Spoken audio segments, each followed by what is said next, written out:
Hello everybody. आज हम phase transformation start करने वाले हैं, तो चलिए शुरू करते हैं। सबसे पहले हम जानेंगे हीट ऑफ फेज ट्रांसफॉर्मेशन क्या होती है, जिसे हम लेटेंट हीट भी कहते हैं। जब एक मटेरियल एक फेज से दूसरे फेज में कन्वर्ट होता है, तो वो बातचीत हम करने जा रहे हैं। जब भी किसी सॉलिड को हीट देते हैं at its melting, so solid will change into the liquid without change in temperature. Similarly, जब हीट देते हैं लिक्विड को एट इट्स बॉइलिंग पॉइंट, तो लिक्विड चेंज होता है गैस में without change in temperature. Without change in temperature जो heat दे रहे हैं फेज चेंज के लिए, इस हीट को कहते हैं हीट ऑफ ट्रांसफॉर्मेशन या लेटेंट हीट। अलॉयज के लिए यदि बात करें तो there is a temperature range, उसमें एक टेम्परेचर रेंज होता है, एक फिक्स पॉइंट नहीं होता है, और which there is a phase change takes place. Okay, हम ये फॉर्मूला जानते हैं, डेल्टा क्यू होता है एम इंटू एल। एल को कहते हैं लेटेंट हीट, इससे हम डिफाइन करने वाले हैं। एल को हम ऐसा लिख सकते हैं delta Q by M. Definition बनाने जा रहे हैं पहले तो। फिजिक्स में होता क्या है, डिनोमिनेटर में जो क्वांटिटी है उसको यूनिट बना दें, तो एल डेल्टा क्यू के बराबर हो जाएगा। तो हमारे पास एक डेफिनेशन आ जाएगा लेटेंट हीट का, क्या कि heat required to change the state of unit mass of a substance at constant temperature, जैसा आपने देखा थोड़ी देर पहले, बॉइलिंग या melting point, is called the heat of transformation, या इसी को क्या कहते हैं, लेटेंट हीट। डायमेंशनल फॉर्मूले की बात करें हम, तो L है delta Q by M. Delta Q तो फॉर्म ऑफ एनर्जी है, जो कि वर्क की डायमेंशन ही होगा, m1 L square T minus two. ये m से m कैंसिल कर दें तो L square T minus two हो गया। यूनिट की बात करें ऐसा यूनिट, तो एनर्जी की ऐसा यूनिट जूल पर केजी।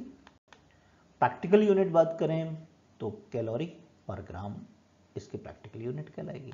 Fine, okay. हीट जो स्टेट ट्रांसफॉर्मेशन के लिए रिक्वायर्ड होती है, तो डिफरेंट टाइप के स्टेट ट्रांसफॉर्मेशन हो सकते हैं, जैसे मेल्टिंग या फ्रीजिंग की बात करें यदि हम। मेल्टिंग जैसे कि सॉलिड का लिक्विड में चेंज होना, एग्जाम्पल के लिए आइस जो वाटर में कन्वर्ट होता है। इसका रिवर्स प्रोसेस फ्रीजिंग, लिक्विड जो सॉलिड में कन्वर्ट होता है, जैसे वाटर आइस में कन्वर्ट हो रहा है। Heat of transformation during the melting on freezing जो होता है उसे कहते हैं हीट ऑफ फ्यूजन। क्या कहते हैं, हीट ऑफ फ्यूजन। वाटर का आइस में कन्वर्ट होना या आइस का वाटर में कन्वर्ट होना, लेटेंट हीट ऑफ फ्यूजन होता है 80 कैलोरी पर ग्राम। इसका मतलब हो गया 1 ग्राम वाटर को आइस में कन्वर्ट करने के लिए हमें कितना उसमें से हीट निकालना होगा, 80 कैलोरी।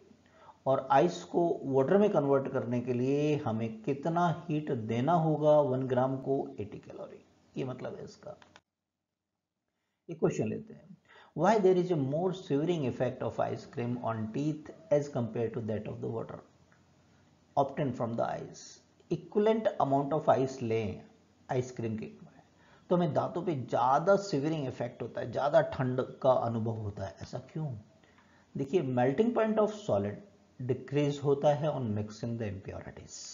फाइन, आइस में हम कोई चीज़ मिला रहे हैं तब जाके आइसक्रीम बन रहा है, तो होता क्या, उसका मेल्टिंग पॉइंट है वो डिक्रीज हो जाता है। When ice cream melt down it absorb the large amount of the heat from the teeth. हमारे टीथ से ज़्यादा हीट एब्जॉर्ब कर लेता है, इसलिए हमें ज़्यादा सिवरिंग इफेक्ट आता है। नेक्स्ट बात पे चलते हैं, वेपोराइजेशन और कंडेंसेशन। वेपोराइजेशन का मतलब होता है लिक्विड का गैस में कन्वर्ट होना, जैसे वाटर का वेपर में कन्वर्ट होना, वाटर का वेपर गैसियस फेज में कन्वर्ट होना। इसका रिवर्स प्रोसेस कहलाता है कंडेंसेशन, गैस का लिक्विड में कन्वर्ट होना, वेपर का वाटर में कन्वर्ट होना, ये कहलाता है condensation. Heat of transformation during the vaporisation और कंडेंसेशन, इसे कहते हैं heat of vaporisation. L subscript में वी यहाँ लिख दिया जाता है। एग्जाम्पल के लिए, वाटर से जो वेपर बन रहा है या वेपर से वाटर बन रहा है, उसके लिए जो लेटेंट हीट होता है वो 540 कैलोरी पर ग्राम होता है। इट कैरी द मीनिंग कि 1 ग्राम वाटर को वेपर में कन्वर्ट करने के लिए आपको कितना हीट देना होगा, 540 कैलोरी। ओके। और वेपर से वाटर कन्वर्ट होगा तो कितना हीट इवॉल्व होगा, 540 कैलोरी, यदि 1 ग्राम वेपर आपके पास है। The process known as the condensation. Clear? इस रिलेटेड एक क्वेश्चन लेते हैं। Steam burns are more painful than that caused by the boiling water. Equal amount में वाटर ले, बॉइलिंग वाटर और स्टीम ले, तो ज़्यादा बर्निंग इफेक्ट किससे होता है, स्टीम से होता है। इसका कारण स्टीम में दो हीट का कंपोजिशन होता है। It contains the heat energy of boiling water plus latent heat of vaporisation. दो हीट होती है। बॉइलिंग वाटर में तो केवल एक ही हीट होती है, इसमें एक लेटेंट हीट ऑफ वेपोराइजेशन भी होती है। तो ज़्यादा हीट हो गई, इसकी इंटरनल एनर्जी ज़्यादा हो गई। Internal energy of steam at 100 degrees Celsius is more than that of the water at 100 degrees Celsius. This is the reason that steam burns are more painful that caused by the boiling water. बस समझ में आई? Next question लेते हैं। What is the difference between evaporation and vaporization? ये बात काफ़ी discuss की जाती है, तो चलिए इस क्वेश्चन को डिटेल में लेते हैं। एवोपरेशन और वेपोराइजेशन को डिस्कस करते हैं। पहले डिफाइन करते हैं। Process by which liquid changes to its vapour at the temperature below its boiling point, वो कहलाता है एवोपरेशन। ध्यान देना, below its boiling point. Whereas the vaporisation, process by which liquid changes to its vapour at its boiling point. Boiling point पर जो change हो रहा है वो वेपोराइजेशन है। एक बात, टेम्परेचर में क्या चेंज आया, evaporation takes place at all temperature below the boiling point. Boiling point के नीचे जितने टेम्परेचर उस पर हो सकता है वेपोरेशन, तो टेम्परेचर में चेंज ड्यूरिंग द वेपोरेशन। लेकिन vaporisation takes place at boiling point, केवल फिक्स पॉइंट पर temperature during the vaporisation does not change. Fine. Pressure क्या रहता है दोनों प्रोसेस में, vapour pressure is lower than the external pressure रहता है एवोपरेशन में, जबकि वेपोराइजेशन में vapour pressure is equal to the external pressure होता है। स्पीड इन प्रोसेस का स्लो एंड साइलेंट प्रोसेस है एवोपरेशन, वेयरएज वेपोराइजेशन फास्ट होता है, वायलेंट प्रोसेस होता है। कुछ और बातें देखते हैं। Evaporation takes place only at the surface of the liquid, जबकि वेपोराइजेशन होता है takes place over the entire mass of the liquid. कितना टाइम लगता है, continues as long as the air above the surface of liquid remain unsaturated, तब तक evaporation होता रहता है। It takes place until the internal temperature of the liquid is equal to the external temperature of the surrounding हो जाए तो instantly vaporization हो जाता है।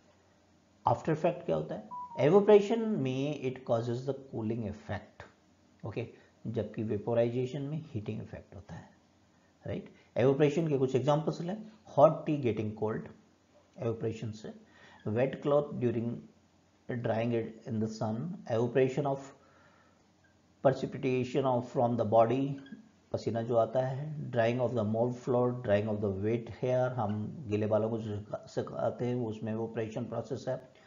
Preparation of the common salt जो बनता है नेचुरली, वो भी एवोपरेशन से होता है। Vaporisation boiling of the water वाला प्रोसेस है।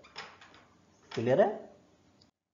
चलिए अब जानते हैं सब्लिमेशन या हावर फ्रॉस्ट क्या होता है। हावर फ्रॉस्ट को कुछ लोग डिपोजिशन भी बोल देते हैं। सब्लिमेशन में होता क्या है, सॉलिड डायरेक्टली गैस में कन्वर्ट हो जाता है, जैसे कपूर है वेपर में कन्वर्ट हो जाए, या वैक्यूम की प्रेजेंस में आइस डायरेक्टली वेपर में कन्वर्ट हो जाए। फाइन। सीधा का सीधा सॉलिड है गैस में कन्वर्ट हो जाए तो हम कहते हैं सब्लिमेशन। फाइन। और इसका उल्टा प्रोसेस कहलाता है हावर फ्रॉस्ट या डिपोजिशन। गैस आपका है सॉलिड में कन्वर्ट हो जाए, क्लाउड से फ्रीज होकर सीधा स्नो में कन्वर्ट हो जाए, यह प्रोसेस कहलाएगा हावर फ्रॉस्ट या डिपोजिशन।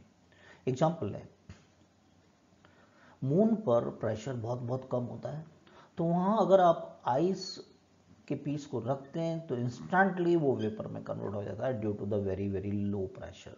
ये आपका प्रोसेस क्या हो गया, जो सीधे सीधे वेपर में कन्वर्ट हो गया। ये क्या कहलाएगा आपका प्रोसेस, जबकि आइस सब्लिमेट हो जाता है, सब्लिमेशन, जबकि सॉलिड डायरेक्टली गैस में कन्वर्ट हो जाता है, this is known as the sublimation. Fine. और इसका उल्टा प्रोसेस क्या कहलाया, हावर फ्रॉस्ट। क्लियर?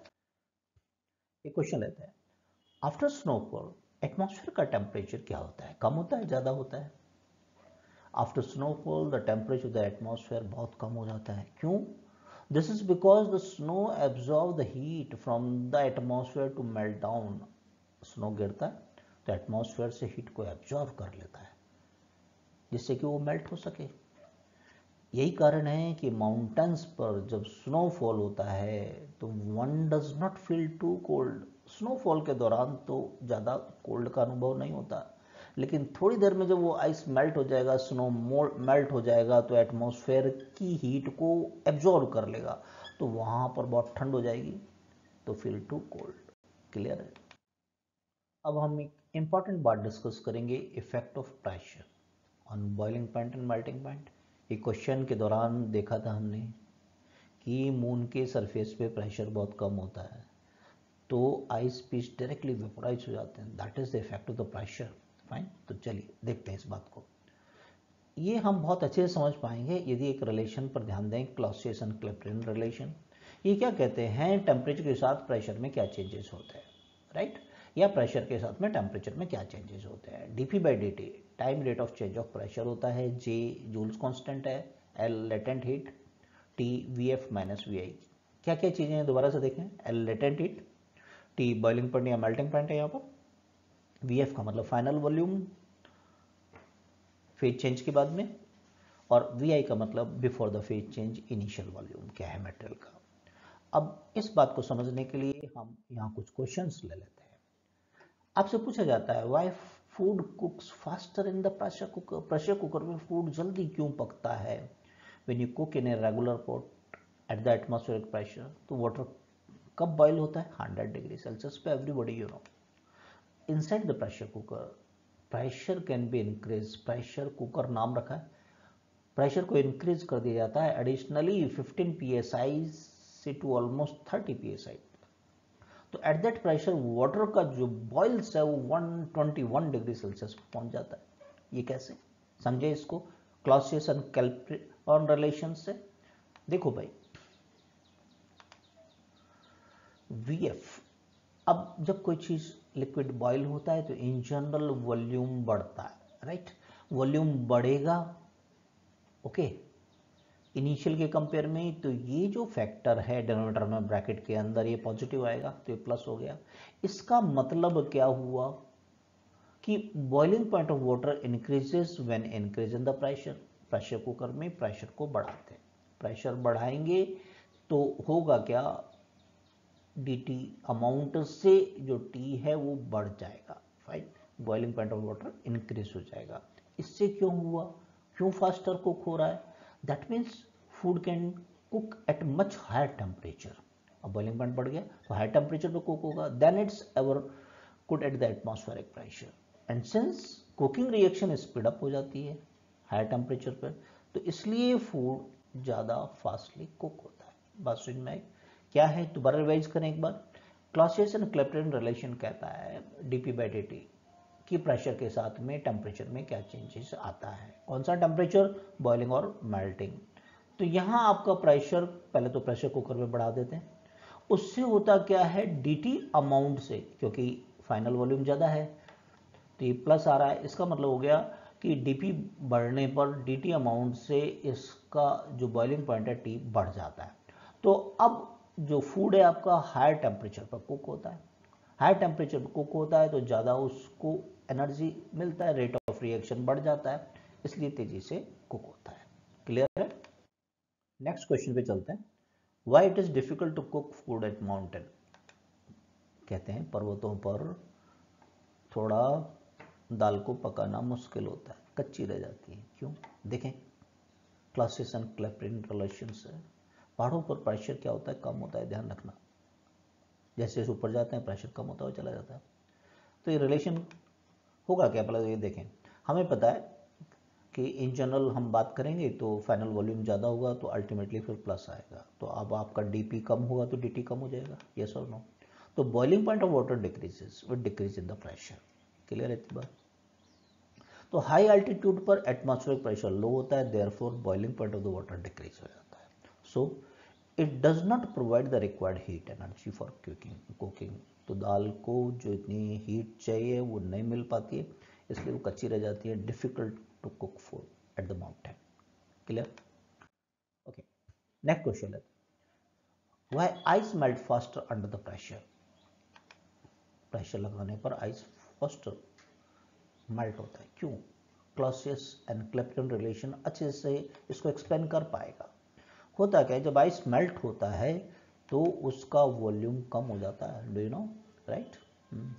आइस में क्या होता है, वॉइड्स होते हैं, खाली स्थान होते हैं आइस में, तो वो ज़्यादा वॉल्यूम को घेरते हैं, राइट?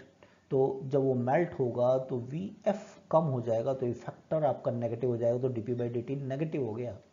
इसका मतलब प्रेशर बढ़ाएंगे तो डी टी अमाउंट से उसका मेल्टिंग पॉइंट कम हो जाएगा, ये मतलब है। तो melting point of the ice decreases with increase in the pressure. Pressure बढ़ाने पर मेल्टिंग पॉइंट क्या हो जाएगा, डिक्रीज हो जाएगा। The melting point of ice falls 0.0072 degree Celsius, आपकी इंफॉर्मेशन के लिए, for each additional atmospheric pressure applied. जितना एडिशनल एक एटमॉस्फेरिक प्रेशर अप्लाई करते हैं तो मेल्टिंग पॉइंट इस अमाउंट से कम हो जाता है। फाइन। रेगुलेशन कहते हैं इस प्रोसेस को, is the phenomenon of ice melting under the pressure and refreezing when the pressure is reduced. This can be demonstrated by the looping a fine wire around a block of ice. Ice के ऊपर एक fine wire को रख दें अपन, दोनों और wait suspended कर दें अपन, राइट? तो होता क्या है, ये वायर इसको काटता हुआ चला जाएगा और ऊपर आइस दोबारा से फ्रीज होती हुई चली जाती है। The wire stack will refill as soon as the pressure is relieved. जैसे ही वायर नीचे आता है, प्रेशर रिलीव होता है, दोबारा से ये गैप रिफिल हो जाता है। So the ice block will remain intact even after the wire passes completely. जादू सा लगता है, वायर पूरा पास हो जाएगा और आइस ब्लॉक पूरा इंटैक्ट होगा, एक दोबारा से फॉर्मेशन होगा। This experiment is possible for the ice eight -10 degree Celsius और कूलर। आइस का टेम्परेचर थोड़ा सा कम होना चाहिए, -10 डिग्री सेल्सियस और उससे कम, तो इस एक्सपेरिमेंट को कर सकते हैं अपन। फाइन, ये प्रोसेस कहलाता है regulation. Fine, okay. Next question, what is super heating? Super heating क्या होता है? When liquid is heated above it's boiling point without changing in its state. Liquid vapour में नहीं कन्वर्ट हो, लेकिन बॉइलिंग पॉइंट के ऊपर, तो ये कहलाता है super heating. For example, water is heated in sealed container, बंद बोतल में, such as pressure cooker. Due to the increase in the pressure, boiling point of water increases. Water can be heat beyond the 100 degree Celsius without boiling of the water. Water can be superheat up to 137 degree Celsius without boiling, for your information. 100 होता है ना boiling point, लेकिन 137 तक इसको superheat कर सकते हैं बिना बॉइल किए हुए। लेकिन थोड़ा भी स्लाइट डिस्टर्बेंस कर दें सिस्टम को तो एकदम से विग्रस बॉइलिंग होती है, तेजी से बॉइलिंग होती है, और इस बॉइलिंग को कहते हैं बॉइलिंग विथ बंपिंग। क्या कहते हैं? Boiling with bumping. Next question पे चलते हैं, व्हाट इज सुपर कूलिंग? अभी सुपर हीटिंग, सुपर बॉइलिंग की बात की थी एक तरीके से। Super cooling occurs when the liquid is cooled below the freezing point without forming a solid. बिना जमे उसको कूल कर रहे हैं मन, ये सुपर कूलिंग कहलाएगा। Water can be super cooled up to the -12 degree Celsius. कहते हैं ना 0 डिग्री सेल्सियस पे आइस का फॉर्मेशन हो जाता है, लेकिन वाटर को सुपर कूल किया जा सकता है, आपके इंफॉर्मेशन के लिए, -12 डिग्री सेल्सियस तक। कैसे कैसे कर सकते हैं? एकदम बताते हैं एक्सपेरिमेंट। प्लेस एन अनओपन बोतल ऑफ द डिस्टिल्ड और प्योरीफाइड वाटर होना चाहिए। एक तो इंपॉर्टेंट बात, मिनरल वाटर नहीं होना चाहिए, नल का पानी नहीं होना चाहिए। लीव द बोतल इन ए फ्रीजर, 1 से 2 घंटे के लिए फ्रीजर में रखो, करके देखना। तो water should be around -10 to -5 degree Celsius, freezer के अंदर का temperature. When the cooling time is up, hit the बोतल अगेंस्ट ए टेबल से, तो है ना, जम इस तरीके से, तो water inside will freeze instantly. एकदम से इसको डिस्टर्ब करेंगे तो फिर वो जम जाएगा, राइट? अदरवाइज आप उसको सुपर कूल कर सकते हो 0 से नीचे, -10 से 5 डिग्री सेल्सियस के बीच में। क्लियर है? The process is known as super cooling. लेकिन जैसे उस बोतल को हिट करेंगे आप, एकदम से फ्रीज हो जाएगा, डिस्टर्ब कर दिया अपने सिस्टम को। फाइन। नेक्स्ट लेक्चर हम लेंगे कैलोरीमेट्री से रिलेटेड। तो जो भी फर्स्ट टाइम आए हैं सब्सक्राइब कीजिए, बने रहिए हमारे साथ में। Thank you for watching.